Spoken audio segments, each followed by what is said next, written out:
শর্ত সাপেক্ষে বাংলাদেশের আর্থিক খাত সংস্কারের সব ধরনের সহায়তা করবে বিশ্বব্যাংক এবং ইন্টারন্যাশনাল ফাইন্যান্স কর্পোরেশন আইএফসি। দুই সংস্থার প্রতিনিধিদের সঙ্গে বৈঠক শেষে সাংবাদিকদের এই কথা জানিয়েছেন অর্থ উপদেষ্টা ডক্টর সালেউদ্দিন আহমেদ। এই অর্থ ব্যাংক ও জাতীয় রাজস্ব বোর্ড সংস্কারের জন্য ব্যয় করা হবে বলে জানান তিনি। অন্তর্বর্তী সরকার ক্ষমতা নেয়ার পর 50 দিনে বিভিন্ন উন্নয়ন সহযোগীদের কাছ থেকে অর্থ জোগাড়ে সক্ষমতার প্রমাণ দেখিয়েছেন প্রধান উপদেষ্টা ডক্টর মোহাম্মদ ইউনূস।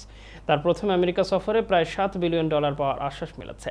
সচিবালয়ে বিশ্বব্যাংক ও আইএফসির প্রতিনিধিদের সাথে বৈঠক শেষে অর্থ উপদেষ্টা ডক্টর সালেউদ্দিন আহমেদ বলেন, ব্যাংকিং খাত সংস্কারের জন্য আর্থিক ও কারিগরি সহায়তা দিতে সম্মত হয়েছে বিশ্বব্যাংক। বাংলাদেশকে কী পরিমাণ আর্থিক সহায়তা দেওয়া হবে সে বিষয়ে অক্টোবর মাসে বিশ্বব্যাংকের বার্ষিক সভায় চূড়ান্ত সিদ্ধান্ত নেওয়া হবে বলে জানান অর্থ উপদেষ্টা। এজন্য 4টি শর্ত মানতে হবে বাংলাদেশ ব্যাংকে। শর্তগুলো পূরণ করলে আগামী ডিসেম্বরে ঋণ সহায়তা পাওয়া যাবে বলে আশা করছে বাংলাদেশ ব্যাংক।